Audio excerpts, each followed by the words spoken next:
Does the channel provide value? Focus on the foundation. I am a travel vlogger. It's always about communication. Build those partnerships. What are the problems that you solve for your clients? Just being ahead on the technological side of things. Leading an organization. You not only want to survive, but you want to thrive. They said it wouldn't last, and they said that you can't drive profitable and incremental revenue through the affiliate channel. But here we are, 20 years later, and the affiliate channel is alive and kicking and generating profitable revenue for thousands of retailers across the globe. Hi, I am Jamie Birch, your host of the Profitable Performance Marketing Podcast, where we talk to some of the industry's best and brightest about their careers, about leadership, and about how to drive profitable revenue through the affiliate channel. Well, hey, this is Jamie Birch, your host of the Profitable Performance Marketing Podcast and the CEO and founder of JEBCommerce, an award-winning affiliate management agency. We're actually celebrating this year our 18th year in existence. Man, I can't believe how long we've been around and how things have changed and how things have stayed the same. We've got a really exciting guest for you today. We'll get that in just a minute. Really excited to talk to her and also get this conversation out to you. But hey, if you are looking ahead and you want a profitable Q4 and just a crazy successful new customer acquisition season for you, let's talk about our affiliate management services. You can go to JEBCommerce.com and schedule a 15-minute call at your leisure and your convenience with our team to talk about how to position your program for success, how to create strategies and campaigns to acquire new customers, and how to do that all in such a drastically different climate post-COVID or at this end of COVID or this phase of COVID, and how things have changed. And that's one of the things we talk about is that customer journey that we talk about with Leilani Han from Wirecutter today. So that's our guest. Leilani Han is the Executive Director of Commerce at Wirecutter, a commerce content site. And we talk about a whole lot of things. So if you are interested in affiliate marketing, if you're interested in really unique affiliates and content affiliates, top of funnel affiliates, you definitely want to listen to this conversation. In 2016, Wirecutter was acquired by the New York Times, and Wirecutter is the product recommendation engine for the Times. So Leilani has a ton of experience. She has worked as an advertiser. She has worked at Commission Junction in multiple capacities. So if you want to hear about publisher development, she was the director of publisher business development at CJ for several years. So a ton of experience, network advertiser, now at a publisher, and frankly, a publisher everyone wants to get into. So we talk about that as well. We dive right into that. So I'm going to get out of the way so you can listen to my conversation with Leilani Han. All right. Good morning, Leilani. Thank you so much for joining us on the Profitable Performance Marketing Podcast. Welcome to this episode. Thank you so much for having me. Yeah, I've been really excited. Thank you for your cooperation. I know we've had a couple of fits and starts with season 2 and scheduling, so I appreciate your flexibility. So generally, how are you doing today? You know, I'm doing pretty good. It's a sunny day in Santa Barbara, so I can't complain. You know, you're in Santa Barbara. Isn't it beautiful there almost all the time? It really is. It's kind of like living in Never Never Land. It's kind of perfect. Yeah. First time there was at my first CJU many, many years ago. And I used to run, and I'd found that my best mile times were running on the beach in Santa Barbara. And it must just be like the atmosphere, and you're happy and the sun is out. And you can run year round. I do that run along the beach, that exact same one that you're describing. That was so great. And that's the one and only time where I saw a dude doing yoga on the beach, and I stopped my run and I joined him for some yoga on the beach. It was the weirdest, spontaneous thing, but it was just a great day. A super cool guy. Yeah, it's very chill and go with the flow here. Yeah. That's awesome. Well, I'm excited to dive into, a bunch of stuff today with you, but why don't you kind of share with us your origin story? How'd you get to find affiliate marketing? Sure. So, I kind of fell into it, which was really wonderful. It's this classic story of, I was in my early 20s. I did startups. And, when you're at a startup, you wear a ton of hats. I mean, partially because you don't really know any better and you just say yes to everything, which does have its pros and cons. But, the pro being I got to really experience affiliate on the advertiser side. And it was a really great stepping stone into this world by having that particular lens and perspective. But I would say, it was really when I got to the network side, I then went to CJ, and that's where I really fell in love with this channel. I mean, first of all, going from a startup where you have to do so many things and then going to a place where you get to focus on just one channel and have support was incredible. But I just really fell in love with it. I just love the relationship aspect of it. And that's why I really got to flex all the skills that I learned in my startup days and pour that energy into my clients. And so that's really how I fell into affiliate, and I haven't left it since. That's awesome. Yeah. The relationships and the strategy have been what's kind of kept me here for so long. When you're kind of navigating your career, were you already familiar in the startups with affiliates before you found CJ? And how do you make decisions on where you go throughout your career? I mean, I have to be very honest and say that it's been a very organic path. I think what's really interesting about affiliate is there's certain aspects of it that are kind of known, but there's many facets to it, right? There's even on the network side, you can work with advertisers, with publishers, you can be in compliance, marketing, support, what have you. And then there's the advertiser side and or on the publisher side and all the positions that represents. And so I think I just kind of found myself, especially being at a place like CJ, that did give me exposure to so many pieces of it and working with so many different clients that, I was able to transition into being on the publisher development team after spending 3 years working with advertisers. And that point of view was so important because it helped me to understand what advertisers are looking for once I transitioned over into supporting publishers. And then, I absolutely love my time on the publisher development team. It was so much fun, really helping, publishers kind of get their foot in the door with affiliate. And so when this opportunity with Wirecutter came my way, I just happened to be with, really starting to focus in on this commerce content space naturally. And so it was just an opportunity that I really couldn't turn up at that time. That's awesome. And you talk about a couple of things I want to get to today. One is, publisher development. But one of the reasons I wanted to bring you on is your unique perspective in the space. As, you have an interesting career path. You worked as an advertiser, at an advertiser, a network, and now publisher side of things. So you've seen pretty much all facets of affiliate marketing from all these different perspectives. How has that changed your perspective on the channel? And what do you think others are missing?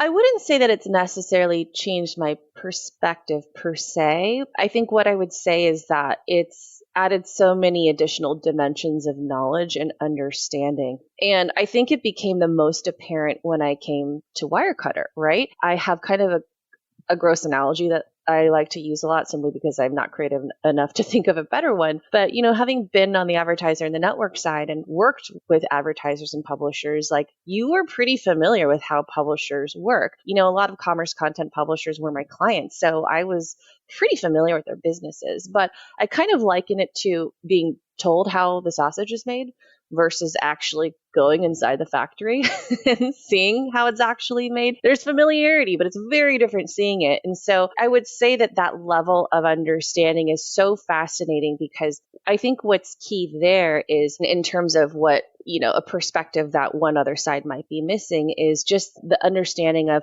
all of the moving parts within a business, whether you're on the network or the advertiser or the publisher side, and how that all ladders up to the way that company is going to approach their relationships and the things that they're asking for and the way that they're, trying to fight for getting budget or getting spend or getting placements on somebody's site. And so I think that has, I suppose that's the one thing that I was saying, changing my perspective is actually understanding what goes behind what people will see at the forefront when they're actually talking to each other. Yeah, that makes a huge difference. What do you think publishers should know about working with advertisers that if they've never worked network side or advertiser side that they don't know?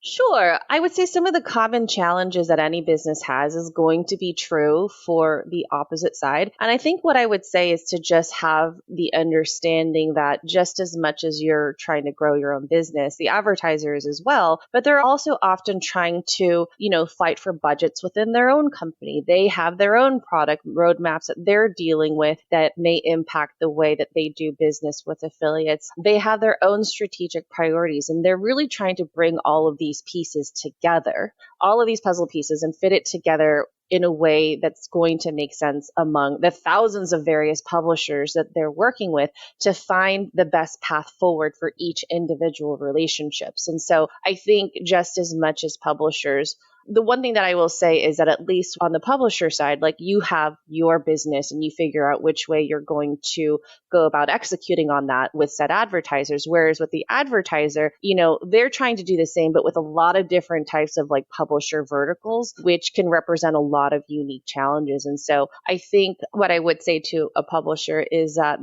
and I think this is kind of true for both sides. There's often a lot of intricacies that can go behind strategic decisions that are made that may not be as apparent to the person when you're trying to do business with them. Yeah, there's only so much insight that they have. And I've always found working on the agency and the advertiser side, and I've tried my hand at being a publisher over the 20 some odd years I've been doing this, is that even the person you're working with at the advertiser has a limited view of what's going on. And a lot of time decisions are made at a different level of the company and there's no discussing it. It's just, this is what I have to deal with. That's such a good point. Yeah, actually, that's such a good point. And I'm glad that you raised that because there's definitely times where, we're often working with people who are within the affiliate channel, and sometimes that person will have purview over various digital channels. And then other times we'll get, connected to maybe another part of the business. And it's so amazing to me, especially with some of these bigger companies, like just how siloed certain teams can be. And so, in the best of situations, they'll have that context and be able to bring that level of understanding to your discussions. But other times it's a little bit more opaque for them as well. And so, it might be harder for them to make that connection for you. Yeah. And do you think that happens on the publisher side? So like, take me on the other side of that. Like, what should they know about publishers? That is a really good question. And I think it's probably going to be really dependent on the publisher themselves. And I'll speak to Wirecutter because that's who I know. I think what's really unique about Wirecutter is that everything that we do is to support our core mission of serving our readers. Having that singular mission is really helpful for us as a company because we always know in whatever decisions that we make, in whatever strategic priorities that we set, it always ladders back up to that North Star. Speaking about Wirecutter and then also zooming out a little bit to talk a little bit about commerce content publishers, I think what advertisers need to understand is we're not just running a business. We also have an audience. We have our readers that we really have to serve. It's an audience that we need to speak to and grow. And so I think that brings some unique perspectives, but also challenges in how we're actually trying to work together. I think the savvier advertisers who are just really in tune with this part of our business or maybe have been around for a while, I think have begun to really inherently understand that. But I think that is just a whole different side that advertisers aren't really thinking about in this sense. Like they obviously have their own customers that they're trying to reach and build a long-term relationship. And there's a similarity there with what we're doing with our readers, but we're just doing it in, not through a transactional way of closing the sale on site versus like earning their trust through the recommendations that we're making. That's such a great insight. And I agree with you. I see our clients sometimes do that too, is, hey, here's this affiliate, go do this thing with them. And thinking that the affiliate will just want to do it. And that kind of leads to, Yes. I did a podcast not too long ago of a power shift. Like we're seeing a couple power shifts. One is in the labor market right now. Labor is having way more power post pandemic than they did. And so employers are struggling with that. But what I've seen, and I think you're talking to it now, is affiliates. The power dynamic within this channel, I think, has changed. And that relates to, I think, what you're talking about of publishers have an audience. They need to serve that audience. And if the advertiser helps them serve the audience, great, partnerships can happen. And that ability to, or the idea that the affiliates have built this audience and there is as much, if not more sometimes, brand affinity to the affiliate as to the actual retailer, the advertiser, the brand. What do you think about that? Have you seen that too? Are you seeing it from your end that the shift has happened? Yeah, I mean, that's a great point that you bring up, because I think that there's only some brands that can really have the type of brand power where they can really drive business and grow simply on their brand alone. I think what you're really touching on is the fact that, the customer journey has really kind of evolved in really interesting ways, and especially over the last few years, especially during COVID. I mean, I think this is kind of all happening at the same time, thinking back to the years that I spent on the publisher development team is, I think, as more and more businesses realize that affiliate is actually a really great channel to diversify their revenue, which meant a lot of different types of companies were coming in to become affiliates. Whereas, historically, if you think back 25 plus years ago, there was, just a couple of verticals really. And so I think between that and the way e-commerce has really evolved, I think people have just become a lot more savvy to the fact that there's a lot of different touch points in that journey. And I think that these advertisers are recognizing that in order to reach them effectively, they do need to be able to become true partners to affiliates of all different types to actually make a meaningful connection. And it has been really interesting to see this shift, especially since, when I first moved to the network side, I was managing different types of advertisers. And I think the attitude with some certainly was kind of like, well, we're this big brand and this is kind of what it is, right? I mean, that was even present before commerce content really started to take off, right? With direct advertisers, which was around maybe 2016, really 2017, I would say. Advertisers used to go to content publishers and be like, here's my program and this is my default term. And guess what? I have a product feed. And content publishers would be like, I don't care about this. You're not speaking my language. And so it has been interesting to see that shift into this effort to better understand individual publisher businesses to figure out, how can I meaningfully connect with your audience so that I can gain this valuable distribution that I'm looking for through you? Yeah, I love that. How can I meaningfully connect with your audience? I was just thinking as you were talking about the brands coming in and here's my data feed and all this, I was thinking, I don't know if you have kids, I do. We watch the Lego movie too often, but I think of Mr. Business or Big Business and coming in and just kind of talking like that. And I've seen that happen. One thing you mentioned is the customer's path has changed, especially in COVID, and we're not going back. That's not going to change, but they have a lot of touch points now in their journey. Do you see advertisers struggling with coming to that realization? In the labor market, a lot of employers are struggling with that. It's changed. This is different now. And they're going to throw a fit for a little bit. Do you see advertisers really the affiliate channel is always, it's kind of you either loved it or you hated it. But it seems like, we're definitely moving into a role where it doesn't matter how you feel about it. Or a realm where it doesn't matter how you feel about it. The customer is the priority here and they're using it and you need to be there. So do you agree with that statement? And do you think advertisers, have you seen them kind of struggle to come to this reality? I do see it. And I don't think that advertisers are struggling to recognize that reality, because I think they've also been a part of this journey as well. I mean, if you think about some of, there's a lot of brands that are also evolving and innovating in the way that they're reaching their own customers directly. And so I think that piece of it actually is what's helping them to make that connection and figuring out how to work with the different types of affiliates who are innovating in their own ways and reaching customers. And so I think that there's a bit of understanding there as far as okay, we are to a degree speaking that same language. Now, so those are kind of broad strokes, thoughts. I think once we actually get down to the mechanics of it and how that actually works out operationally with an affiliate, I think can present some unique challenges. It's been really interesting to kind of view the landscape and see how others have been trying to close their own gap in the customer journey. There's some peers of Wirecutter who are doing that. And I think that's so fascinating. And I don't know that anyone has figured out the perfect way to do it. I think that because of certain things such as the way affiliate has been built on a last click attribution model, and we know that the customer journey is very fluid and kind of goes all over the place before they end up transacting. I think trying to figure out the connection between closing that gap versus where customers are, I don't think is perfect. And I think sometimes that's where the disparity might exist between publishers and advertisers and trying to figure out like how to bridge that gap. But to go back to your original question, I think everybody is recognizing where consumers are going and are trying to meet them there as quickly as they can and in ways that are very innovative. Yeah.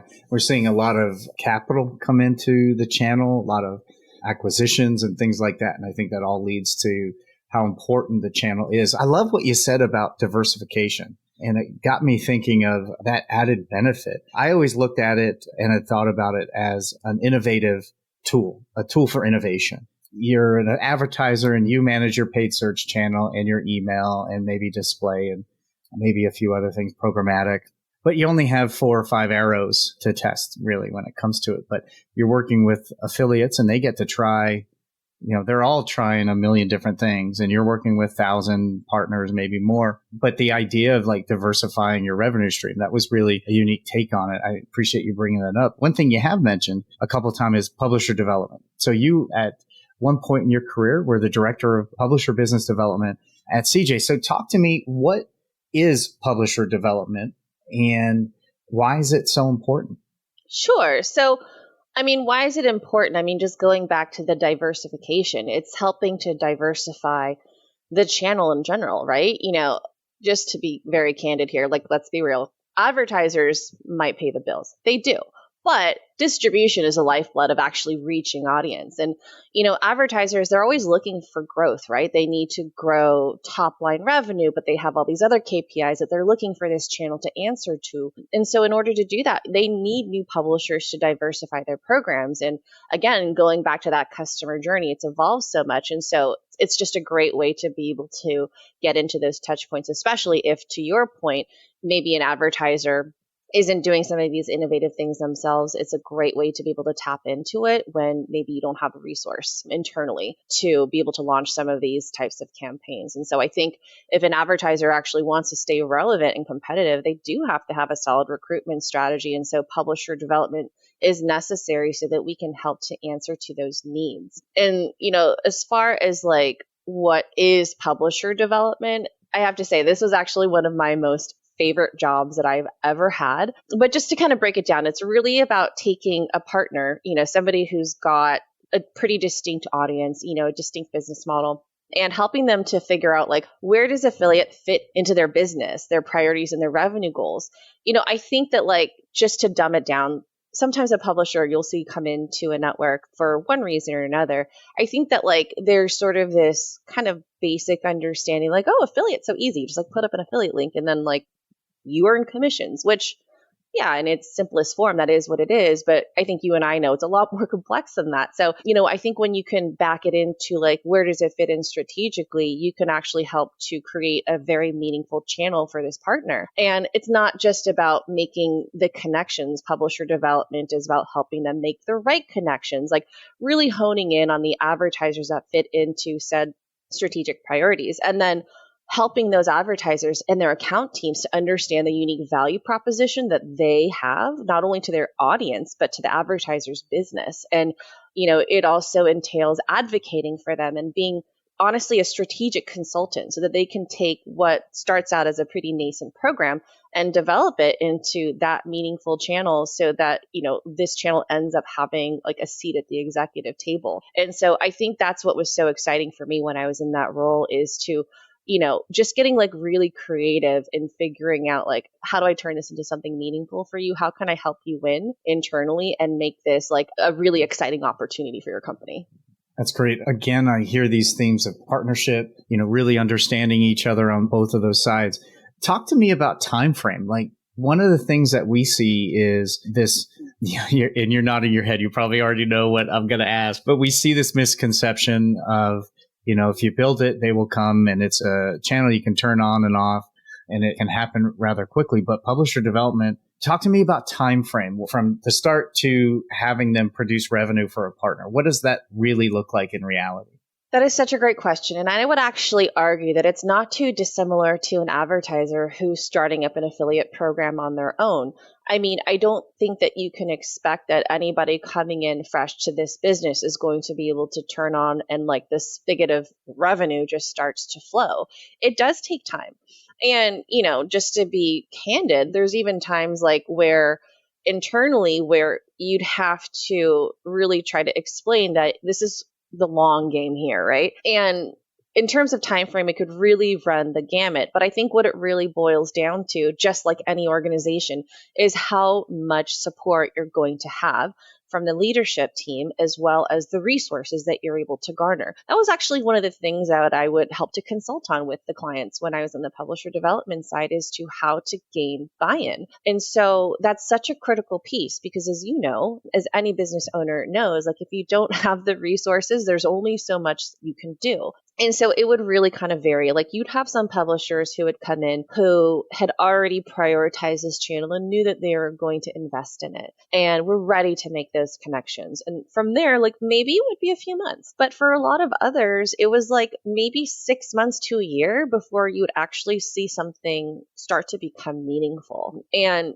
just thinking back on my time at CJ, there's some publishers that I had helped to develop to, bring into a place of, oh, okay, now we're going to prioritize affiliate, where, during my time there, they probably were pretty small and they're absolutely big players now. So I think suffice to say, as with anything that's worth spending time on, you really just have to be cognizant of, again, the internal struggles that a publisher might have in order to gain the attention and the support that they need. But, all that to say, like when it's worth it and you take that proper time and care and you are making those right connections, it does pay off in the long term.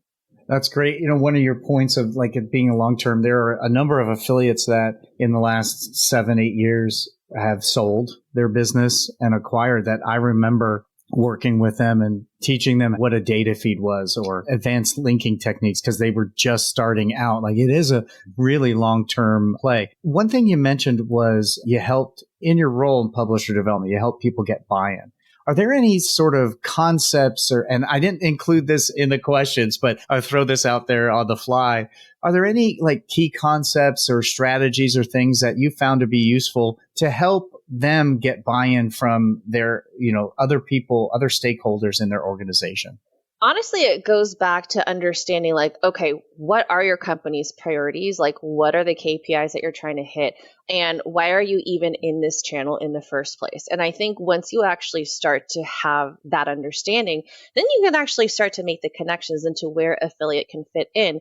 And I think that's one of the most beautiful things about this channel. It can actually help to accomplish so many different goals. And so I think it's really just a matter of trying to figure out like, where are those priorities, but also, where are your pain points? Like in helping them to bridge that gap between where affiliate is just seen as like an experiment to something that can be truly additive and really augment your business. I think from there, it's, sometimes there's some other tensions that are happening. I think here's a great example. Again, talking specifically about commerce content publishers.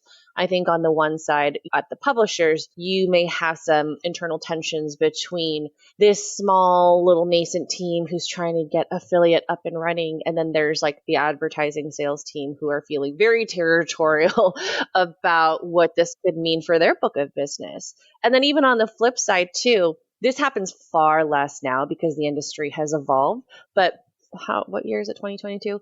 So like 5-6 years ago, even when we're trying to talk to, people about getting these publishers onboarded and running campaigns with them, sometimes there would be struggle on the advertiser side between who gets credit, PR or affiliate. That was a really interesting one to kind of like work through. But I think ultimately, once you can actually understand like where the concerns are coming from, and again, how it ladders up into the strategic priorities, that's where you need as a publisher development person, or even a person internally who's trying to advocate for the channel, like how affiliate actually helps to answer to these challenges. Like, for example, on the publisher side and the struggle between the advertising team versus the affiliate team, they're concerned about what this might mean for the deals that they're trying to close on. And I think there's a lot of creative ways that you can actually help to make it a more holistic approach. And I think advertisers actually end up really appreciating that. I mean, you do have to make sure that you have all the right people in the room because, again, they are probably talking to a very different team versus who the affiliate team is talking to. But I think the ones who are savvier, the ones who get it, recognize that it's such a unique opportunity to, again, bring the different types of customer touch points together into a partnership that ends up becoming a lot more, robust versus what you might have thought about from the outset. Yeah, and I think I've found the more siloed the organization is, the more difficult it is and the more political infighting and really sometimes outright refusal to even have those discussions if they're real siloed. Yeah, which is really unfortunate. Yeah. Are you enjoying the show so far? One of the things we discuss often on the Profitable Performance Marketing podcast is the importance of driving incremental sales in your affiliate program. But this topic can be very difficult to get your hands around by yourself. How do you know what an incremental sale is? And how do you know whether your affiliate program is set up to drive incremental sales? Well, we set up a tool that allows you to benchmark your affiliate program against the best programs in the industry and the strategies that lead to incremental sales. You can access and use this free tool at JEBCommerce.com/incremental. This tool covers 7 different aspects of your affiliate program, such as technology, your publishers, your promotion strategy, the internal resources available to you, your commission structure, available data, profitability measurements, and more. They're all covered in this free tool. And I want you to be able to access this tool and find out exactly how your program stacks up, all for free, simply for being a listener of this podcast. And once you fill out this tool, you'll get an email outlining where you stand, including recommendations in all those areas for what you need to do to drive more incremental sales. You can access this tool at JEBCommerce.com/incremental. Now, back to our show. So one of the things that I wanted to talk about was leadership. So you've led teams for many years, and leadership has surely been tested over the last 2 years. How have you navigated that as a leader, and what leadership principles have you seen that really proved valuable? And then what has changed? Yeah, I mean, the last 2 years, as we all know, have been really tough. And if there's anything that's taught me is that you can't assume what's happening with a person or how they are or how they should be reacting to a situation. I think the last couple of years has made it really apparent that you have to just be really conscious of like an individual's personal experience and that everyone has different needs in processing adverse situations and like what they need to stay motivated and focused. So I think that's just like first and foremost the thing that comes top of mind as far as like what's come out of the last couple of years. I guess for me, like I try to be the type of leader who really emulates the type of behavior that you want to encourage. And I do try to lean into being as empathetic as possible and trying to give them the space that they need to be in a difficult situation while making it known that I'm there to support them in whatever manner that they need. So like, for example, like there's some people that they just need the time to talk out their feelings and their difficulties. And for others, they just need the flexibility to be able to step away from their work for a few hours when there's really terrible news in the world that's been going on so that they can process that. And so, those are some of the things that I've tried to be conscious of. But I think as well, I've also just tried to be better to, just be really critical about what does or doesn't support our team's goals and priorities so that I can be really clear with them about where we can have that flexibility to give them that space, but also where we can't lose that focus. And so I think it's just having that flexibility so that we're not straying from the most impactful work that needs to get done, but just trying to be caring about the person because ultimately, especially now with where we are, like everything is so intertwined and you can't really escape. And it's so hard to escape and separate like work from personal versus like what's going on externally, Yeah, I listened to a Brene Brown podcast on her podcast, Dare to Lead, yesterday that kind of talks about this too. Just like everyone's kind of worn out. Anxiety levels are super high. I think where I'm trying to find the balance is allowing for everyone to kind of work through their own thing that are going on. Not only, we all are in the same ocean of pandemic and all the things going on in the world and in our country, but everyone also has their own pressures as relationships get stressed in this environment and things like that. I think the balance that, I'm trying to continually try to find the right area to sit on is allowing for that flexibility, but also the accountability of this organization is here for a reason. Our clients are expecting certain results. Have you found that to be a dance that you're doing as well? And have you found anything that helps you manage your team in both of those areas? Well, I will say this, that I think that's just that's always been the approach that I've had in general, which is really trusting my team to get the work that they're responsible for done. I hired them for a reason. They're there because they're very capable, and we're all adults. I'm not a micromanager. And so I think that's just really kind of manifested itself during COVID. And I think that's where it is really important to be crystal clear and like laser focused on like what matters versus what's a nice to have. Like if it's not going to end up having a meaningful impact on our revenue, one of our strategic priorities, like this is not something that we need to be as focused on. Like this is something that's a nice to have. And so I think because that's always been my approach, to be honest, I think it hasn't necessarily been as much of an issue because I've always trusted my team to get their work done and to do it well. And I think that also just comes as part of the fact that Wirecutter has always been a distributed company. And so it sort of has already like forced us to have that level of trust in our team. And I'm really grateful for that because again, as things have become really difficult over the last couple of years, we had some of those, best practices already in place to know how we can work with each other in those moments where we do have to have that flexibility. Gotcha. I appreciate that. One of the things, in my prep for this call is I look at everyone's LinkedIn and their recommendations. One thing came up about you and several of yours was inspiration, a leader, inspiring leader. What does that mean to you? And what do you think that you do as a leader that is inspiring to your staff? That was something really interesting for me to think about because I can't say that I'm actually all that deliberate about it. But when I gave it some thought, I would have to say that like, honestly, empathy and the true desire to see the people around you succeed, I think is really what drives that. It honestly brings me joy when that happens. And knowing that I had a part in that, like, I think that's one of the things that give me the biggest satisfaction in any of the roles that I've ever had and why I'm so passionate about career development for the people that I work with on my team. I think that inspiration can honestly manifest itself in different ways. It depends on that person and the relationship that you have with them. I think for some people, it's really like walking the walk, leading by example. For others, like for some that are just very naturally motivated, it's about giving them the stretch goals that they need so that they can visualize what's possible for them in their careers and, working with them along that path for growth. One thing that I do actually do with the people that I work with that I have, when I gave it some thought that I did observe about myself is I actually find myself giving pep talks a lot to the people on my team.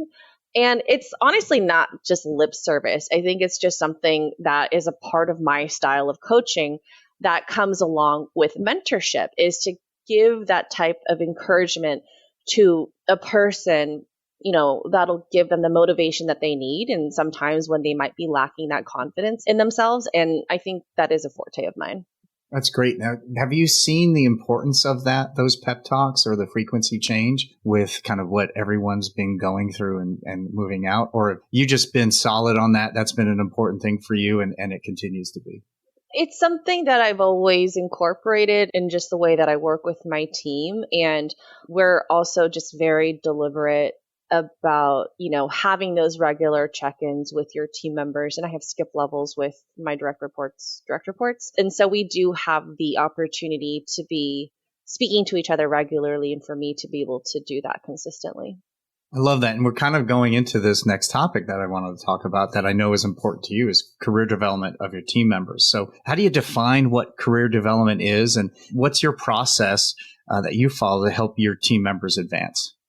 Yeah, I mean, in terms of its definition, it's really taking an individual and looking at their overall career path and how do you help to get them to that end goal relative to the needs of the company and the individual person's, their desires of where they want to be. I think with Wirecutter, we're so fortunate, like the company has been very thoughtful about making sure that there's career lattices that are set up for every single team. And what this career lattice does, it gives transparency across all of the teams for anyone within the company to have visibility into each role and level so that a person can very easily understand what are the expectations set forth and what defines success in that role that they're in, as well as like the levels that are above them or even laterally so that they know what they need to do to get there. And so we really base our career development plans on this foundation. But we also make sure to take into account the actual work that's being done, as well as their particular skill sets for an individual, so that we can take a look at like, okay, where now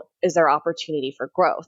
I've always really tried to combine all of those things so that the team can build on their practical knowledge of a skill while providing in guidance and coaching that's relevant to their tasks and responsibilities. So, we're kind of combining those two things together. And like many companies, Wirecutter and the Times also emphasizes goal setting and regular check-ins with managers like that I just mentioned. And, we really do take that to heart. And my goal is to make sure that at the end of the day or mid-year review or end of the year review, there's no surprises for anyone on my team with where they are in their performance and where they're tracking their development. They are very well aware at any given time how they're doing. And then we also just try to find those opportunities that align with their interest in the process. And again, we're so lucky. We work for a company that provides the time and the space to do that, but also learning and development. And there's a dedicated team at the Times who really owns that, as well as things such as tuition reimbursement. So for example, I had a person on my team who does more of like the back end operation of the affiliate processes, but they are really interested in kind of flexing their skill sets in, the analytics side and learning a little bit more about product is doing. And so we're able to find ways to explore that. And so that's my personal approach and also some of the things that Wirecutter does. I love that. One thing that stood out to me, and this is because I've had a really horrible experience with it, is no surprises in those reviews. I've had two experiences, but one was that the organization I worked at, they were unhappy with my performance. This is 2 decades ago.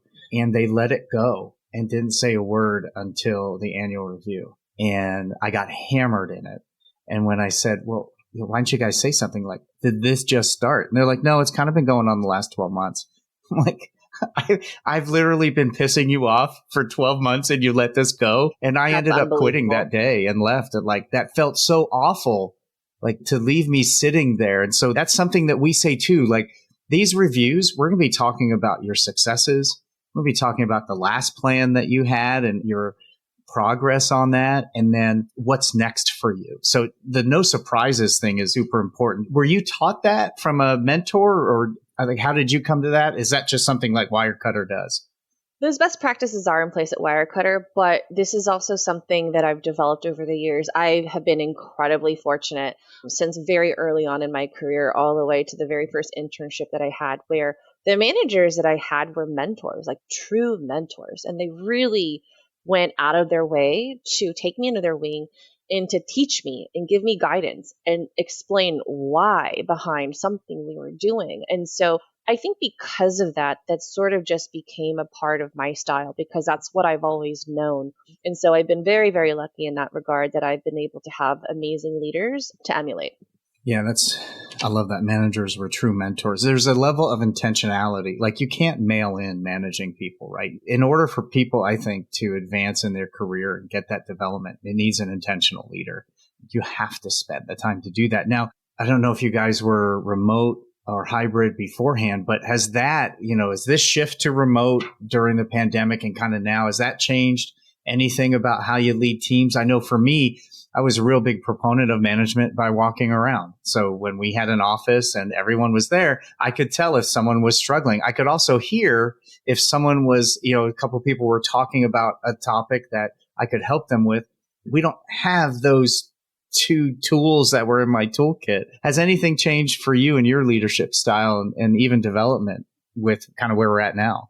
That's a great question. And I will say that, for the majority of my career, I was in an office and I do miss those things. I actually started working remotely when I joined Wirecutter 4 years ago. So I was already working from home 2 years before COVID had happened. But I was actually working for a distributed team even before, because at CJ, there's different offices. I had team members and I had people reporting in to me from a different office. So I had to grow into being a virtual manager while working in an office setting. So I kind of had a little bit of both. I wouldn't actually say that being remote has made leadership more difficult per se. I mean, it certainly has its challenges, and you just called out a couple of really great examples. But again, going back to intentionality, it just forces you to be very deliberate and have to think proactively about how you connect with your team and make sure that your time spent together is impactful while also personal. And that's a topic that actually came up the other day in talking to some other, people managers at the company. The example that you gave of you can't just pop your head in and just observe a person struggling. What are the ways that you can actually, have that understanding when you're not in person with them? And on the flip side, how can you actually try to ensure that you're creating the type of culture and team environment when you just are signing into Slack and saying, hello, I'm here, getting your work done, putting your head down, and then signing off for the day. And so I think if anything, the shift has made the shift of COVID, I think, especially with all of its difficulties that we just talked about, forces you to think about being a more just mindful manager, which I think is a good thing. I can't say that I have come up with all the answers to that last bit that I was just speaking to, but we're getting there. Yeah, and definitely, I think, again, that word of intentionality, you can't rely on hearing something because you're not in the same room anymore, right? Now, sometimes on these podcasts, we get to talk about, and I get to bring to light issues that maybe people don't know about or don't have exposure to or aren't thinking about. And there's a lot of social things going on in our country. But what has it been like as a woman to advance in your career and as a woman leader? How have things been different? What's that experience been like for you? Sure. So I'm going to caveat this by saying that my experience is my own and your mileage may vary. But going back to having amazing managers, I, for some reason, have been incredibly blessed to have incredible female managers throughout a lot of my career. So I've had some amazing people to really look up to. Now, all that to say, though, I will say that, just kind of going back to our industry, we're so relationship focused that I do think that there is a bit of an element there that can help to protect a little bit from biases, because you have to earn the trust of the people that you are working with to get business done. Now, granted, obviously, everybody's experience is going to vary for them as well as even by company. And I just have been very lucky. I've had very supportive colleagues and leaders around me who really have advocated for me while obviously working very hard to prove my own abilities. But, still, I think there's certainly microaggressions still happen. Sometimes people will default to the person with the higher title in the room or somebody who looks older or, even the male in the room. And I'll never forget, I think I shared this story with you before, but I'll never forget, one time at ASW, there was a network partner who was an older man who turned to one of my team members who was a younger female and be like, oh, are you going to take notes for this meeting? And I was just I was kind of taken aback at the time. Why would you ask me? Yeah, exactly. And the thing is, though, I don't know that people are necessarily even realizing that it's happening. It was I know that wasn't their intent to be offensive in that way. So what I try to do is to combat that by coaching my team to be, professionally assertive and recognize the small ways in which they can make sure that they are heard. So it's very small things. And in particular, with the women on my team, but don't say sorry arbitrarily. That happens so much with women. It's don't apologize unless there's a reason to apologize.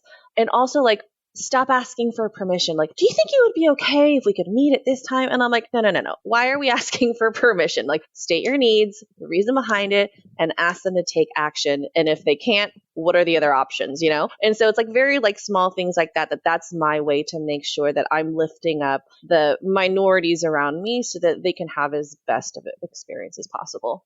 I appreciate you sharing those. Those are three things that as a white male leader, any of us may not be aware of the inclination to say, well, are you going to take notes?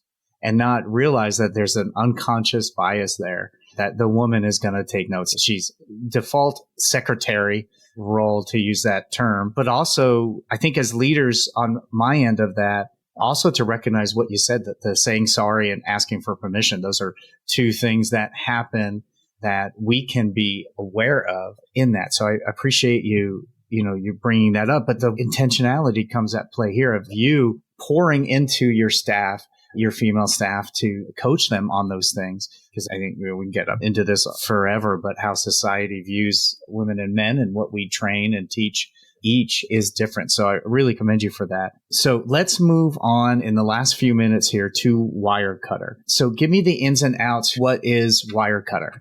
Sure. So in a nutshell, Wirecutter is the product review and recommendation arm of the New York Times. And, when we launched back in 2011, we were pretty unique because at the time, nobody was talking about products the way that we did and still do. Most tech sites at the time were like, when you looked up a product review, they're covering like the specs of a product. And our founder was really frustrated because he couldn't find anything practical around the problem that this product is meant to solve for and how people actually use them in real life. So he set out to, answer that for himself. And that's how Wirecutter was born. And our core mission, and it kind of ties directly to that, has always been to serve readers first. I mentioned that earlier, and also to be as transparent as possible along the way. And we really haven't strayed from that. And it's that shared DNA with the Times that they recognized when they made the decision to acquire Wirecutter in 2016. And, since then, we've really doubled down on that mission, and we've really grown the breadth of our coverage to try to be as helpful as possible to our readers. That's awesome. So the business model, you make recommendations on products and you earn an affiliate commission. Any more an advertiser kind of needs to know about, working with you guys specifically? Yes. When we say that everything starts and ends with a Wirecutter pick, and if you're not a Wirecutter pick, it's a non-starter, they really need to take that to heart and believe that. You can't buy your way into Wirecutter, period. And I think that can be sometimes a little bit hard for people to understand because, there are a lot of other commerce content players within this space. And I think everybody does have a separation between church and state, between the business side and editorial. And so I think because of that, I think some advertisers come to us, having worked with some of our peers and trying to employ some of those methods. But with us, we do have the most stringent separation in the industry. And that's why we have such high trust with our readers and are so successful. So I think in terms of what they should really know and trying to work with us is, you have to have the Wirecutter pick, but then following closely behind that, I think just being able to have that collaborative conversation around, okay, let's talk about what your goals are within this affiliate space. And then we'll talk to you about what our priorities are, because there are reasons, kind of going back to what we talked about at the very beginning, there are reasons behind some of the very high asks that we have. We do command some of the highest rates in the industry. We are going to be asking for you to, on an everyday basis, have best of web pricing. And then we'll ask you to curate even more special deals behind that. There's times when advertisers will make some changes to their program and we'll push back on it because ultimately we know that in order to be able to support the independent journalism that we're producing every single day, it's all based on these relationships with advertisers. And I think the most successful partnerships that we've had are the ones who are really trying to understand that part of us and are trying to collaborate so that we can find the best way that we can align on those shared priorities and, be able to find the right ways to work together so that we can grow their revenue and vice versa, meet our revenue and EPC goals. Again, while keeping in mind serving the audience, being transparent. Exactly. All super, super important. So you said all begins and ends with the Wirecutter pick. If I've never worked with Wirecutter, what is a Wirecutter pick?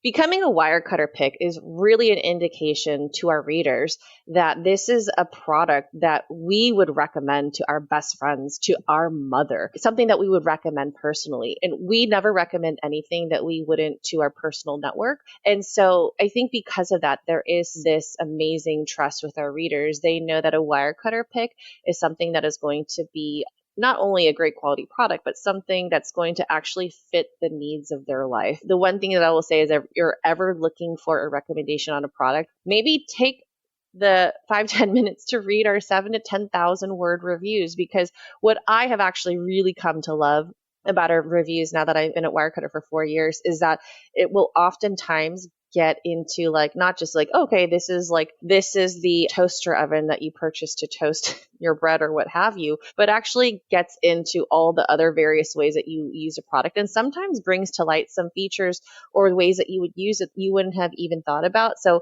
there's so many moments with a Wirecutter pick that surprises and delights the person that ends up purchasing it and using it. I've certainly had that experience many, many times.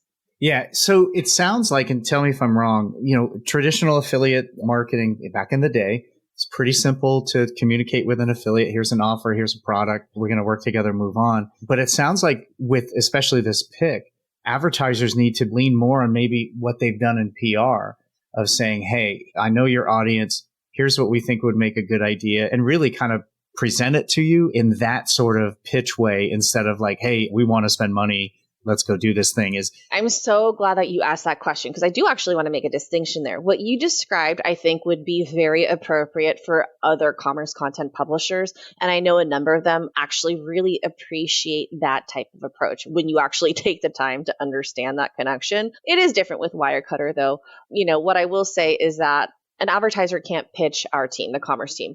We are truly removed from that editorial process. We are like that strict separation between church and state. And so I would definitely be clear about that. It's more so like once the product has been chosen, that's when we start to go out and take a look at which advertisers carry said product. And from there, I think where an advertiser can pitch Wirecutter is if they see that we've recommended the product already and they come to us saying that, like, I think there's an opportunity for us to work together. I'd love to gain that share of voice.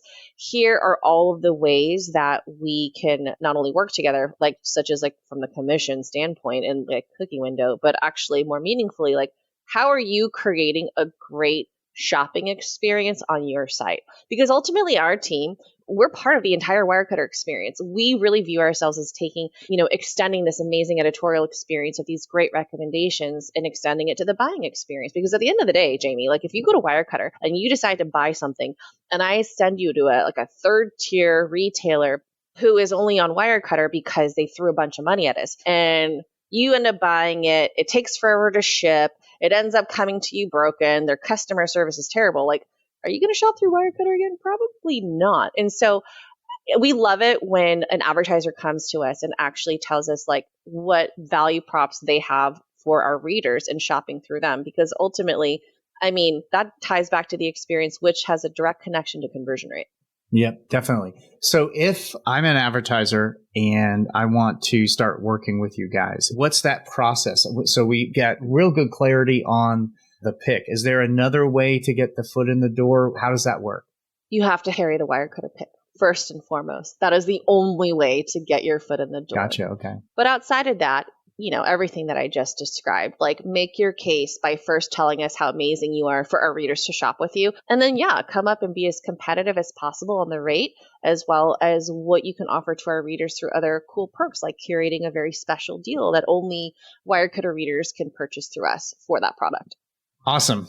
So again, we're kind of back to that topic of where the power lies in this relationship. So our listeners, if you're an advertiser listening, another proof point that the market and the channel is shifting. Well, I have really enjoyed this conversation, Leilani. Thank you so much for spending the time. We went a little bit over. Really appreciate all the insight on leadership, on content commerce, and employee development, and so many other things that we talked about and scrunched in an hour. If someone wants to continue that conversation with you or get more insight from you, what's the best way for them to do that?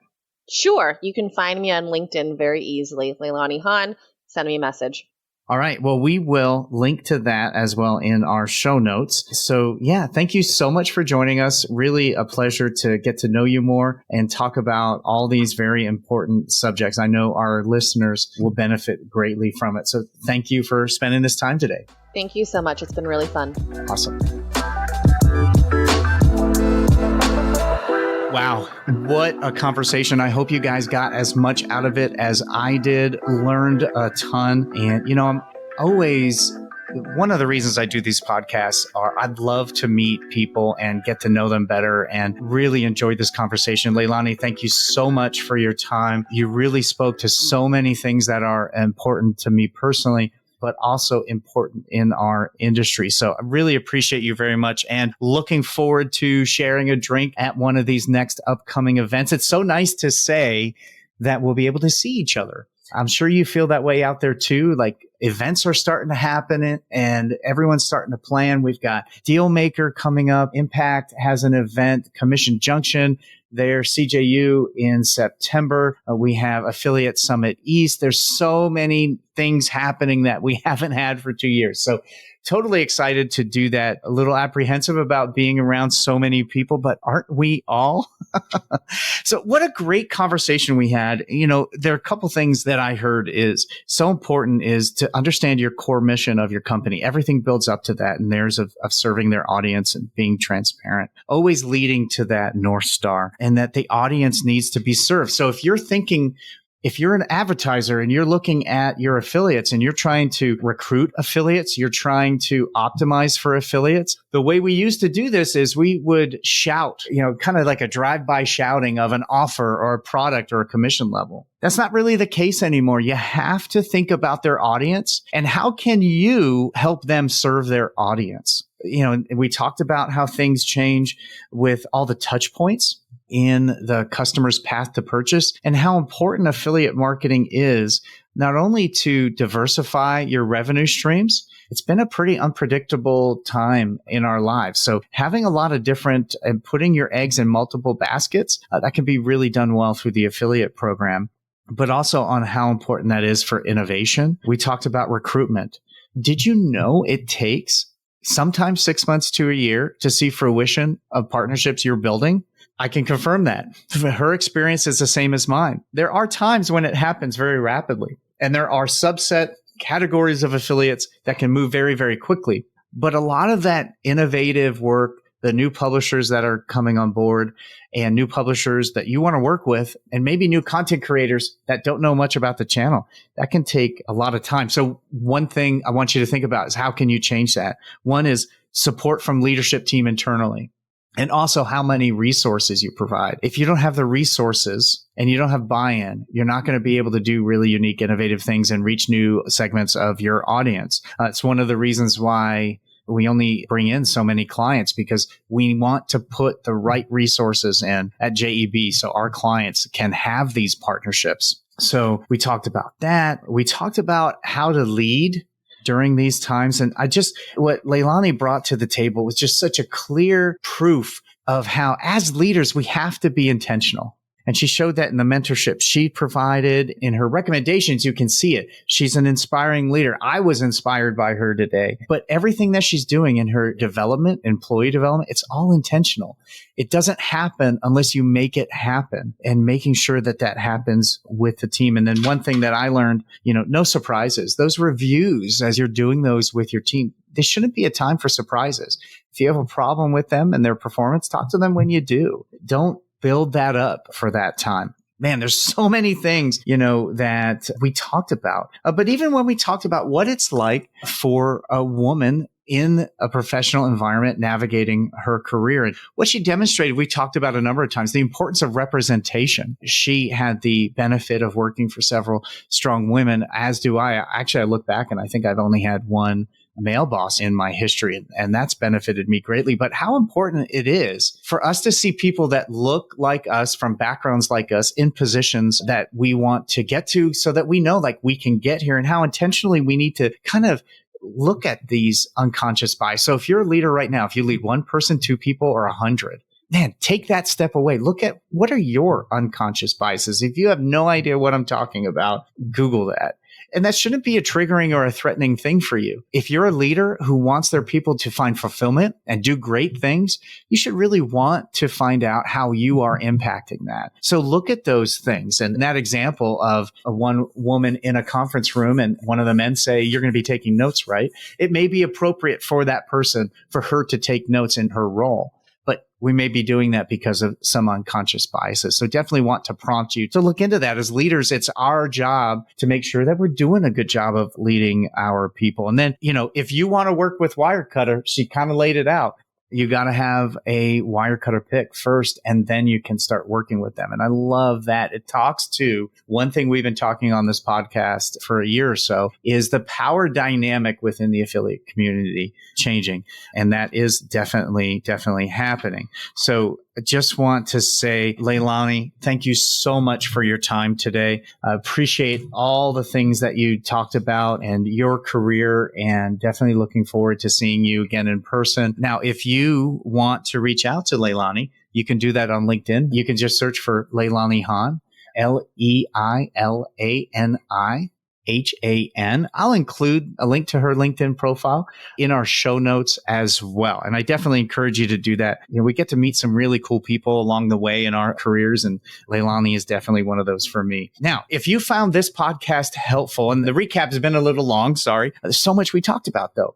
If you found this helpful and insightful, definitely please share it on your socials, Facebook, LinkedIn, and anywhere else that you interact that way. If you know someone who would benefit from either hearing about how to work with commerce content affiliates or leadership or managing in this remote world or any of the topics we discussed today, I want to encourage you just to send that on to them. And also, it would really help us to continue to get the word out so these conversations, can continue to happen in our space. So please leave us a 5-star review on Spotify, Stitcher, Apple Podcasts, and whatever podcast player that you have. Now, if you need help, if you're talking about some of these things, whether it's leadership or affiliates, or how do I get commerce content sites? How do I get more top of funnel affiliates? How does all this track? What do we do here? I would love to help you. And there's 2 ways you can get help. You can email me at gethelp@JEBCommerce.com, and I'll get back to you as soon as I possibly can. Or you can go right to Calendly and set up a meeting with me. So go to calendly.com/Jamie Birch and find time. If you need 15 minutes, a half hour, or even an hour, set that up. No cost to you, no obligations for anything. I just love to help. We started doing that during the pandemic. I actually set my whole Fridays aside to help affiliates and publishers and advertisers and really any business owner that needs anything. So we're continuing that. So there are blocks of time available. Don't hesitate to use those. Now, we are still looking for season 3 guests. So if you know someone who you'd love to hear me interview, then definitely send that to gethelp@JEBCommerce.com. Or if you'd like to be a guest on the show, then just email gethelp@JEBCommerce.com. Thank you guys for listening. Hopefully you're enjoying these conversations. If there's any way we can improve anything that you'd like to see in it, just let us know. Again, gethelp@JEBCommerce.com. I hope you guys have a